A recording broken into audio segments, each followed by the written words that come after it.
In September, I had the opportunity to visit what might be the next European Union member state, Montenegro. The small country is nested in the Western Balkans, and it has a striking nature full of impressive mountain ranges and beautiful beach sides. Montenegro is quite an interesting place. It's multi-ethnic. It only became independent 19 years ago, and even though it's not a member of the European Union, it has always been using the euro as its currency. Over the last years, Montenegro regained the status of being the frontrunner when it comes to the European accession. Yet when I visited the country, a lot of the locals told me that they were not quite sure if the ambitious plans of the European Union are going to come to fruition and if Montenegro is in fact going to become the next member state.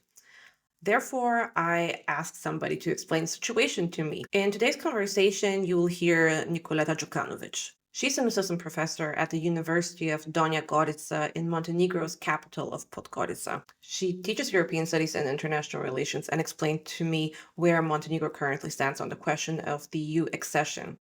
We as well spoke about the role of the Orthodox Church in the country and growing ethnic tensions over the last 5 years. Montenegro only has about 620,000 inhabitants. Even though it is a small country, Montenegro can play an important role in stabilizing the Western Balkans. But in our conversation, it became clear that there are external actors who are not interested in Montenegro's stability. Before we get into the conversation, I would like to invite you to subscribe to this podcast. I regularly share conversations with Europeans and discuss what actually matters to Europeans at the moment. I'm your host, Alice. And now let's get into the conversation. Nikoleta Đukanović, thank you very much for joining the podcast today. You are an expert on, well, pretty much all things regarding to Montenegro's process to moving into the European Union, which is one of the topics that we're going to discuss today. I had the opportunity to visit Montenegro 1 month ago and as well discover the country. And it's a beautiful place. It's a very small country nested in the Balkan Peninsula, but it's a very interesting place culturally, ethnically. There's so much going on. And Montenegro could be the next member of the European Union. So the process has been going on since 2012, so quite a while of negotiation already. And in those European Union negotiations for accession, there are 33 so-called chapters, which have all been already opened by Montenegro. Can you walk me a little bit through the process of Montenegro's accession? Thank you very much, Alice. Thank you for invitation. It was a really pleasure for me to join your podcast. A very good question and important because I think that it is the main topic in Montenegro during the last few years and decades. And I think really it goes right to the heart of the enlargement fatigue we have been witnessing on the both sides in Brussels, but also in the region since this negotiation process regarding Montenegro starts 13 years ago. So it is really one very long period. If we know that, for example, negotiation process of Croatia lasted only 6 years. So it is true that Montenegro opened all 33 negotiation chapters, and that was seen as a remarkable step at that time. However, I think that the process has slowed down mainly because the most demanding reforms, especially in the field of rule of law, judiciary, and also public administration, these fields actually require not only legislative alignment with the EU standards, but deep structural and cultural change. And that's where progress has been limited in Montenegro. We can say maybe that we are very satisfied with the technical process, but we don't have a real reform. So from a technical standpoint, many of the reforms remain incomplete. For example, laws are often adopted, but implementation is inconsistent or selective. Institutions that should guarantee independence, like the judiciary or anti-corruption bodies, are still perceived as politically influenced. So the problem is not a lack of laws, in a sense, laws harmonized with the EU acquis, but a lack of enforcement and, of course, accountability. So from a political perspective, our country has faced frequent government changes since 2020. We have had several governments in just a few years, And this kind of political instability disrupts reform continuity because each new administration tends to re-evaluate commitments, change negotiation themes, and shift focus away from long-term European integration priorities.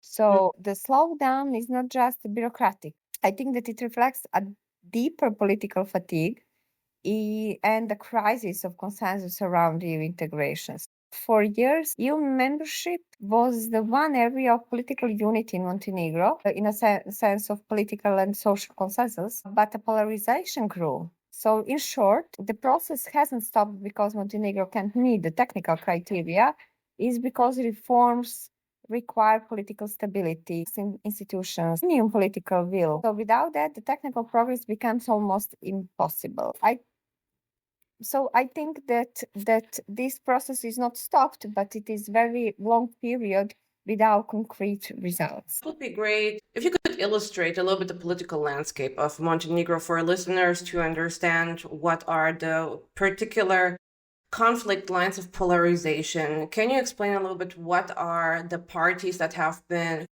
in government over the last years, over the last 5 years in this very tumultuous political time, and how much support there is in the political landscape for the EU accession versus a rejection of the idea of EU accession? We have a really long period of political polarization and not only polarization but also changes that are not resulted in a good manner regarding the political stability. Montenegro continues to experience a stall transition, so democratic institutions remain fragile. Our transition period has been characterized by a high number of parties, weak political actors, weakly institutionalized party system. So we had one dominant political party, Democratic Party of Socialists, until 2020. This first change of government in the post-socialistic period that occurred only in August 2020. And just to explain, in a sense of fragmentation of the parliament and polarization that you mentioned, a highly fragmented and often divided opposition succeeded with the decisive support of the Serbian Orthodox Church in forming a coalition that enabled the creation of the new government led by Prime Minister Zdravko Krivokapić and Branded expert cabinet. However, the parliamentary majority supporting the government consisted of as many as 10 political parties, significantly diverse in their ideological and programmatic orientations, which quickly undermined the cabinet stability. As a result, the government was dismissed through a vote of no confidence after just over a year in office. And in April 2022, a minority government was formed, but it too faced a vote of no confidence in August of the same year, triggered by signing the fundamental agreement with the Serbian Orthodox Church. So the most recent snap parliamentary elections were held in June 2023, in which the newly established European Now movement achieved a strong result. Nowadays, this movement is led by former ministers from Krivokapić's cabinet, who are now major political rivals, occupying the position of the president and prime minister of Montenegro. Main problem in Montenegro is the political scene that is consisted of so many different political parties. When I say different, I think in a sense of politically, ideologically, strategic development, and also values. So they see actually Montenegro in different way.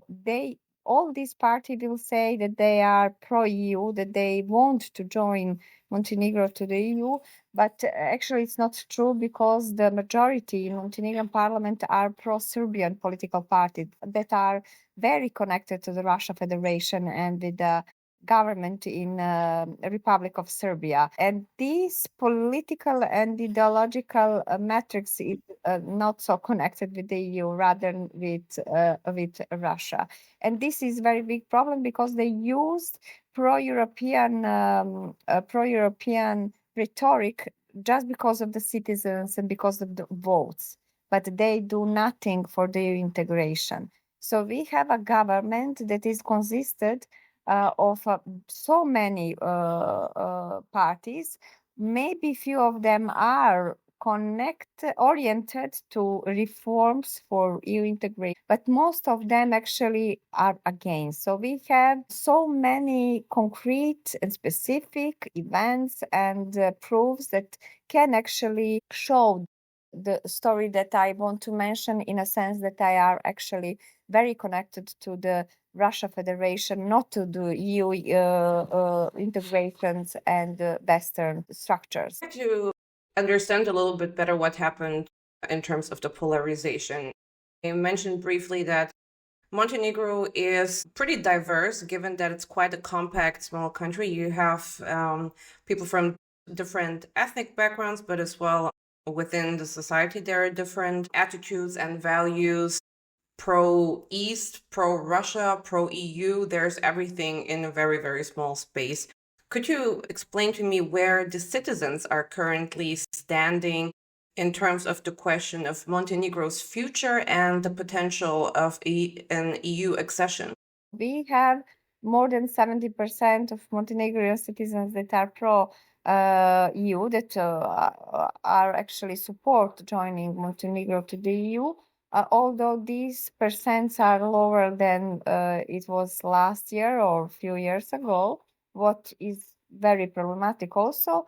But also you have the citizens, they are born in Montenegro, but most of them claim that they are Serbs, that they are against independence of Montenegro, and the fact that it is very hard to understand actually the continuity of independence in Montenegro and continuity of some reform processes in a sense of democratization and democratic consolidation.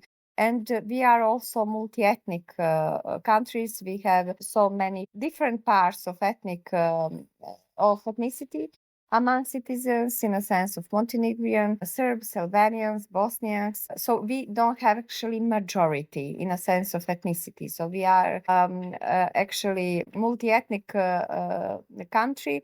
And this is very important to mention because these facts are very often abused by political parties, in a sense, just to advocate for their political program and to actually abuse the maybe differences and disputes among these parts of the citizens because of their political points. But when we think about these things in a sense of European integration, we could say that most citizens are actually for joining EU, are for the integrations and for the reforms, absolutely. Although when you ask them for the specific European values, I'm not sure that I'm really pro-European, This is very similar with other post-socialistic countries because we have this post-socialistic heritage that are very hard to bring through the EU process. Yeah, that's definitely one pattern that I'm seeing in many places. I myself, I'm born in Bulgaria, and the cultural clash is very evident sometimes in the political landscape and in the mentality. I would like to ask you a little bit deeper about the attitudes towards the accession, because last month when I was in Montenegro, I tried to talk to the people I met there about attitudes. And the thing is, the accession goal is very, very ambitious. I think there is currently a movement to include Montenegro into the European Union within less than 2 years, basically. So it's an incredibly ambitious timeline, even though only a small part of the negotiation chapters have been closed so far. And somebody told me the EU currently is acting a little bit like they are dragging Montenegro into the European Union because they need a success story. Geopolitically, times have changed, everything is kind of tougher, and the European Union needs something to present themselves as a union that is growing and is developing. And I would like to hear your thoughts about this dynamic and this very, very ambitious timeline of the Montenegrin accession. Yes, I absolutely agree that it's very ambitious, but political parties use this rhetoric just because of the votes and because of the voters and the next elections. And if you actually look at the pre-election periods in Montenegro, you will see that all political parties mention only EU, but only EU in a sense that this political party do everything for the European integration, although without concrete results. And this is actually very populistic government in Montenegro currently in Montenegro, because they will say that we are next EU member. So I think that joining the EU by 2028 is currently really very ambitious goal, perhaps more political than technical at this stage. But what truly matters is that Montenegro maintains the political will and administrative capacity to move forward constantly. So whether it happens in 2028 or a bit later, what's important is the country stays on a clear, visible path to the membership.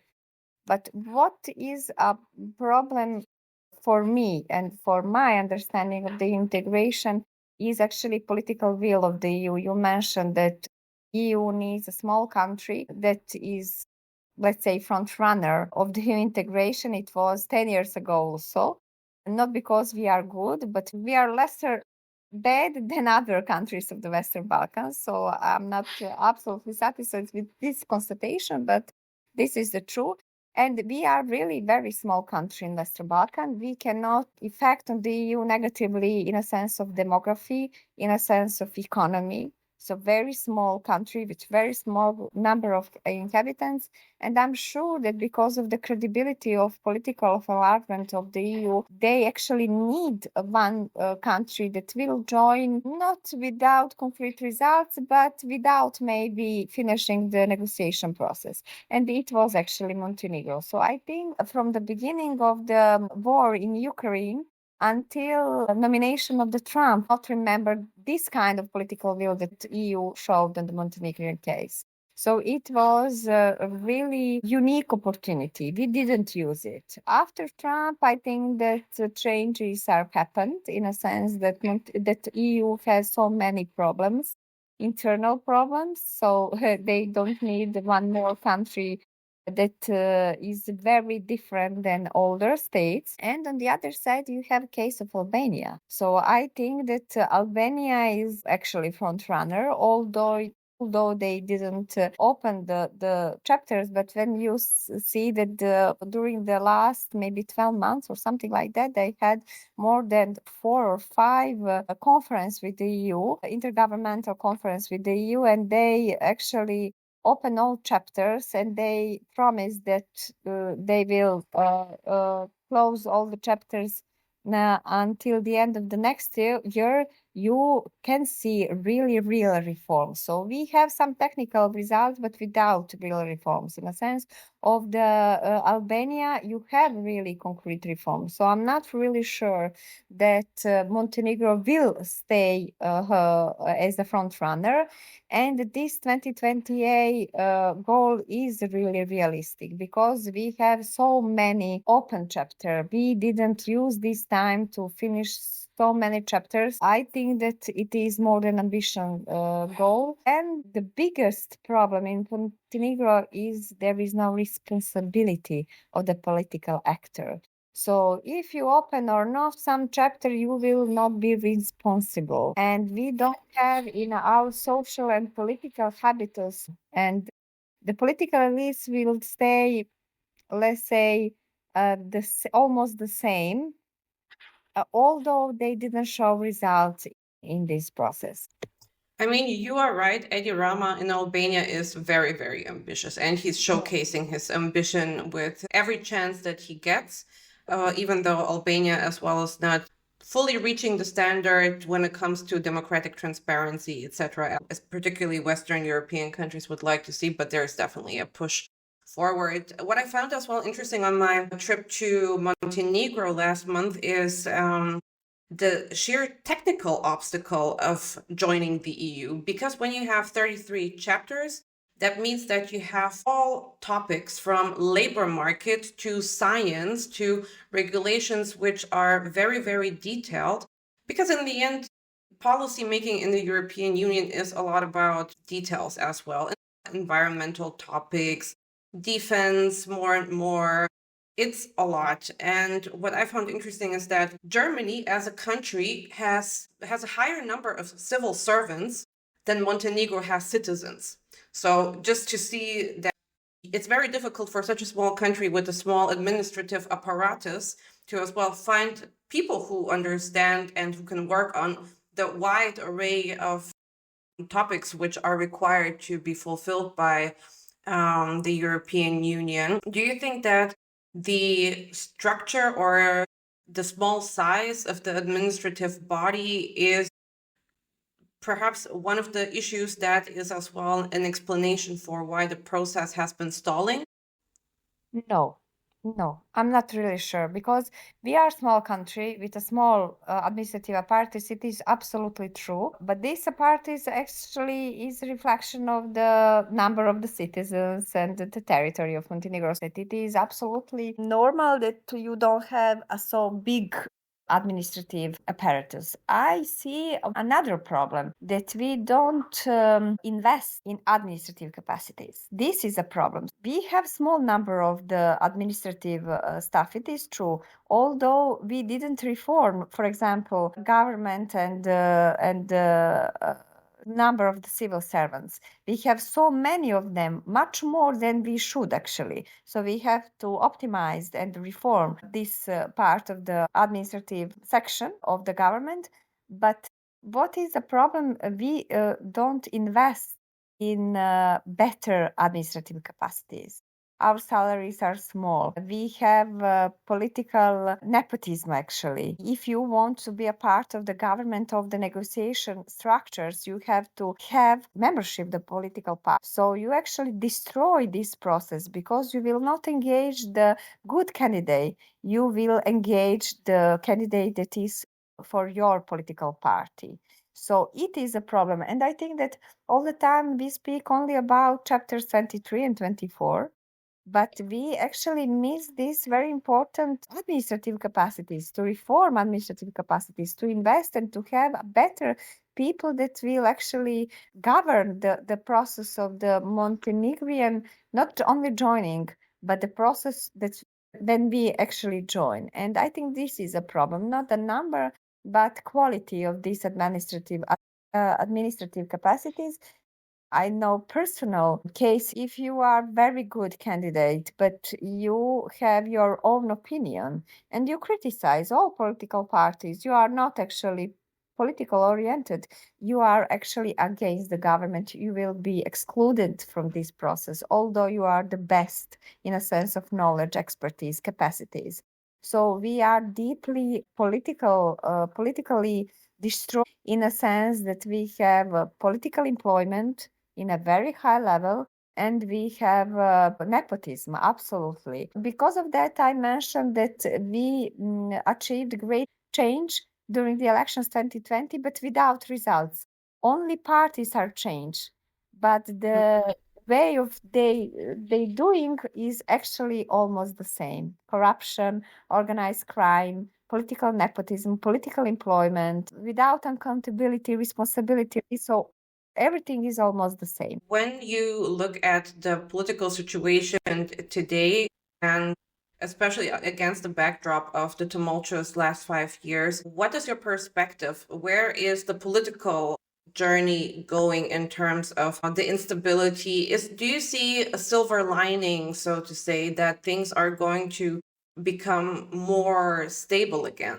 Well, it is very complex question because I think that for the real political reforms and political stability and real and concrete results, not only in EU integration process, but also in a process of democratic consolidation, we need actually a new political elite because we speak in Montenegro only of the reform of the DPS, previous dominant political parties, that is very connected with the crimes, criminals, corruption, and also, but their opposition, current governing parties are actually the same. And nobody speaks about a reform of these political parties. The big majority of the political parties now in Montenegrin parliament actually are former parts of the DPS, Democratic Party of Socialists. And this party was not divided because of the corruption, only because of the ideology. It was divided on pro-independence and against independence political parties. So I just want to say that political parties that are current active in Montenegro and the parliament are very similar, with non-democratic internal procedures, non-democratic procedures that they implement on the local and national levels. So I think that for the further development and for the further political stability process, we need actually new political elites.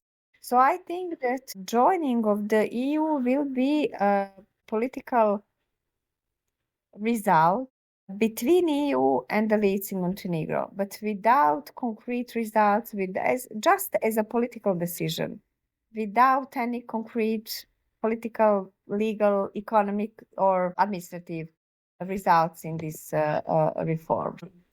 I would like to move towards the topic of ethnic tension, which has as well been on the rise in Montenegro. During my visit, people pointed out that this is something relatively new. Basically, in the time ever since Montenegro gained its independence, there was a strong cohesion between people of different religious backgrounds, different ethnic backgrounds, and that in the last 5 years, there's been more and more fragmentation into groups. As you mentioned, there are Albanians, people who identify as Serbs. What exactly is happening? How do you see this fragmentation into ethnic identities? Yes, it is true. These internal ethnic and nationalistic tensions in Montenegro have a direct and profound impact on this foreign policy also, both in terms of priorities and credibility. I think that in many ways, Montenegro's foreign policy has always been a reflection of its domestic balance of power. So when that balance becomes unstable, the country's external posture naturally becomes inconsistent. Relationship with Serbia is the clearest example. And your question is really, really good in a sense of really deep knowledge of Montenegrin society. So on paper, the two countries share strong cultural, linguistic, and historical ties. But in practice, the relationship has been marked by mutual mistrust and competing political narratives. For Serbia, our independence in 2006 and especially its recognition of Kosovo and NATO membership were perceived as steps away from the Serbian world. And for Montenegro, meanwhile, Serbia's political and media influence has often been seen as interference in its internal affairs. And these dynamics have intensified since 2020. So certain political forces in Montenegro maintain very close ties with Belgrade, as I mentioned at the beginning of our conversation, which sometimes translates into divided loyalties within the government, particularly when it comes to foreign policy decision or alignment with the EU's common foreign and security policy. We have already seen instances where Montenegro hesitated or delayed a full alignment with the EU sanctions against Russia, for example. And the broader regional implication is that Montenegro, once viewed as a stabilizing factor and a regional leader, is now seen as more vulnerable to external influence. So when internal divisions, state institutions, they create openings for regional and global actors, whether Serbia, Russia, maybe China or others, to project their interests. So that affects not only Montenegro's relations with Serbia, but also regional security more broadly. And from a European perspective, this is worrying because Montenegro is a NATO member, meaning that instability or internal polarization can have direct implications for the alliance's southern flank. That's why the EU and this part partners have a strong interest in supporting Montenegro's domestic resilience, institutional stability, and capacity to pursue an foreign policy, autonomous foreign policy based on its strategic commitments. So, in short, identity politics does not region. The more Montenegro is divided internally, the easier it becomes for external actors to shape its foreign policy narrative. But virtually a strong, cohesive, and European-oriented Montenegro can play an essential role in ensuring that Western Balkans remains a zone of cooperation, not competition. Hmm. I would like to ask you about the role of the Serbian Orthodox Church, because it is a pattern. You have that in Russia, you have that in Serbia very much as well, that there's an interesting interplay between politics and church basically being the societal facilitator of some political messages in some cases, and as well when we're talking about cultural topics, everything that is in the cultural war, the sanctity of the family and how a good life should look like. Church plays quite a role. How do you observe the role of the Serbian Orthodox Church in Montenegro? Montenegro does not have as much of a developed Orthodox Church of its own. I think there were attempts historically to develop it further, but now the Orthodox Church of Serbia is basically the dominant one. Explain what you were observing. Well, I really think that the role of the Serbian Orthodox Church in Montenegro goes far beyond the religious sphere. It has become one of the key political and social actors, shaping the public discourse in recent years. So its influence is not new, but it became far more visible and consequential, let's say, during and after the political transition of 2020. Historically, religion in our country has always been intervened with the national identity.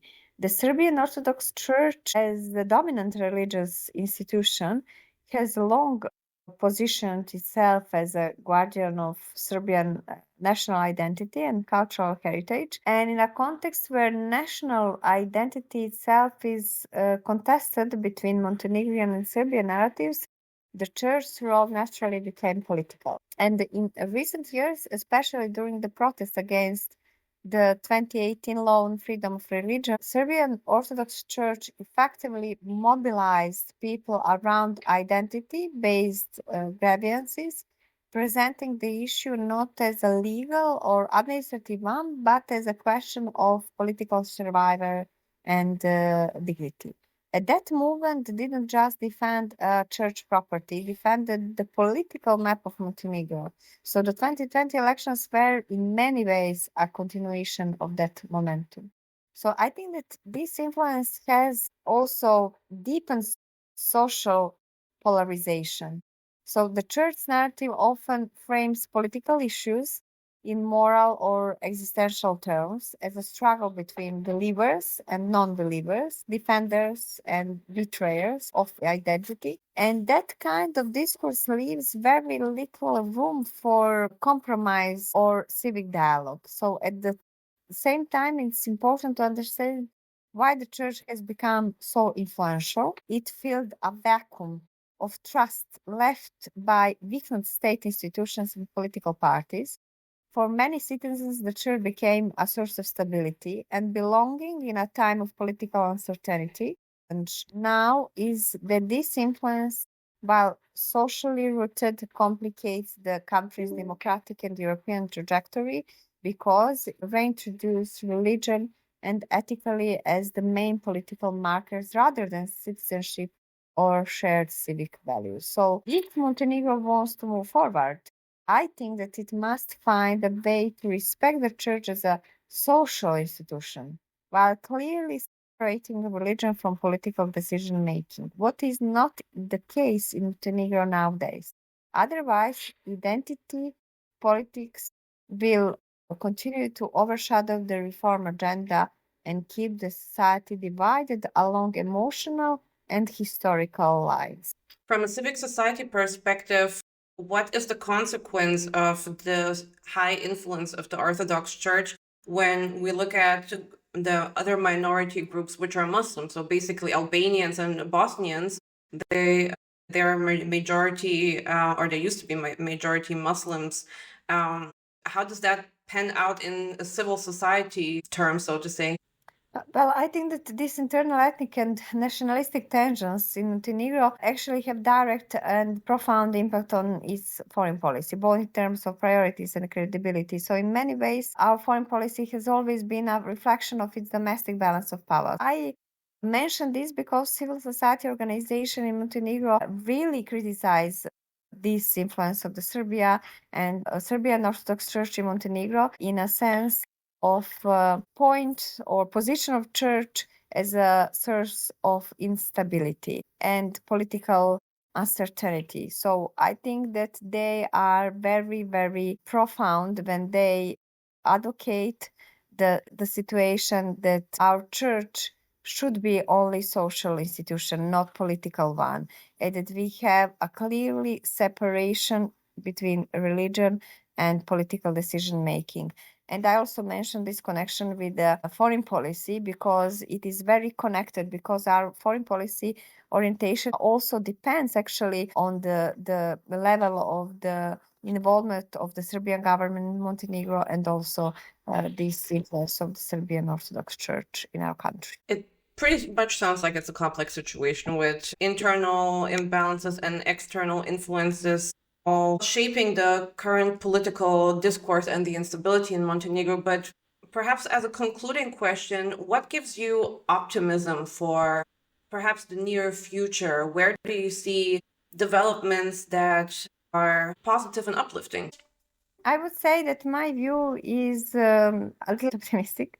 Montenegro still has the potential to be the EU success story in the Western Balkans, but potential alone is not enough. What matters now is whether this government and indeed the entire political class can move beyond short-term calculations and embrace a genuine culture of reform. So over the past decade, Montenegro has come a long way. It has opened all negotiation chapters, built a broad institutional framework aligned with the EU, and maintain a strong pro-European public consensus. And these are not small achievements. However, the problem has never been a lack of formal progress. It's been a lack of substantive and sustainable reform. Institutions have often been politicized, the rule of law inconsistent, and meritocracy is very weak. It doesn't exist actually. And the current government has an opportunity to change that, to show that European integration is not just a foreign policy goal, but a domestic transformation agenda. But to do so, it needs to demonstrate political stability, professionalism, inclusiveness, not populism, not a polarization that they do actually. So Montenegro needs consensus, not confronting. And at the same time, the EU also has a responsibility. If Brussels wants Montenegro to succeed, it must provide credibility and political engagement. Citizens need to see that reforms actually lead to tangible progress, not to endless waiting. The new enlargement momentum in Europe after Ukraine, Moldova, and the Western Balkans renewed relevance offers a real window of opportunity.